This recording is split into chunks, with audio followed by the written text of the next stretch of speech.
Nous l'avons connu comme journaliste à Radio Kara où nous fîmes brièvement un stage dans la deuxième moitié des années '80. Nous enseignions alors l'allemand au lycée de cette ville. Monsieur Sogoyou Kegewe, puisque c'est de lui qu'il s'agit, deviendra plus tard à Kara un activiste du régime RPT pour s'opposer à la démocratisation au début des années '90. Pendant et après la conférence nationale, tenue en juillet et août 1991, les activistes pro-Eyadema et pro-RPT dont notre journaliste était l'un des plus actifs, avaient fait de la ville de Kara et de la préfecture de la Kosa un État dans un État, interdit aux activités des partis politiques de l'opposition. Qui a oublié cette époque où M.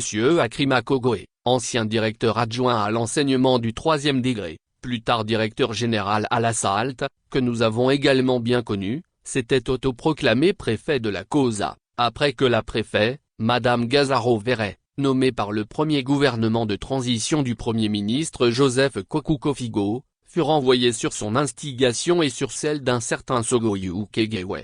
En 1991, après la conférence nationale et en notre qualité de reporter à la TVT, nous eûmes le privilège d'accompagner avec notre équipe la délégation du Haut Conseil de la République, HCR, Parlement de transition, pour une tournée de sensibilisation dans le nord du pays. Si la délégation n'eut aucun problème pour tenir ses meetings à Sokodé, Bafilo, Mango, Dapahan et Saint-Cassé, il ne fut pas possible pour les hauts conseillers de la République de délivrer leur message du renouveau démocratique aux populations de Kara. L'ancien journaliste à Radio Kara, le chef activiste pro-RPT et pro-Eyadema, M. Sogoyou Kegewe et ses miliciens y veillaient au grain. Voilà la petite histoire qui retrace les faits d'armes de M. Sogoyou Kegewe au début de la démocratisation dans notre pays. Ce soutien inconditionnel au régime RPT et surtout à Eyadema, lui avait valu d'être nommé par ce dernier, comme pour le remercier pour service rendu, ambassadeur du Togo en Allemagne.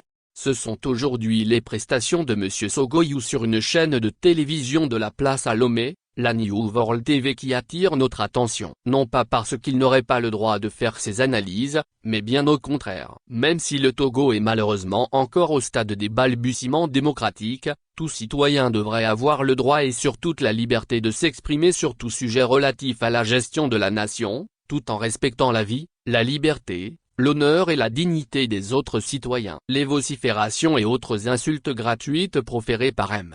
Sogoyou Kegewe au cours de ses sorties sur cette chaîne de télévision citée plus haut, rentrent-elles vraiment dans le cadre d'analyses réfléchies et posées d'un journaliste, qui plus est, fut ambassadeur? Nous estimons qu'en sa qualité d'ex-ambassadeur, M. Sogoyou devrait agir avec une certaine retenue. Il devrait pouvoir se débarrasser de la carapace d'activiste qu'il fut en cessant de proférer des injures qui ne peuvent en rien ressembler à des analyses intelligentes, réfléchies et posées du journaliste de formation qu'il est.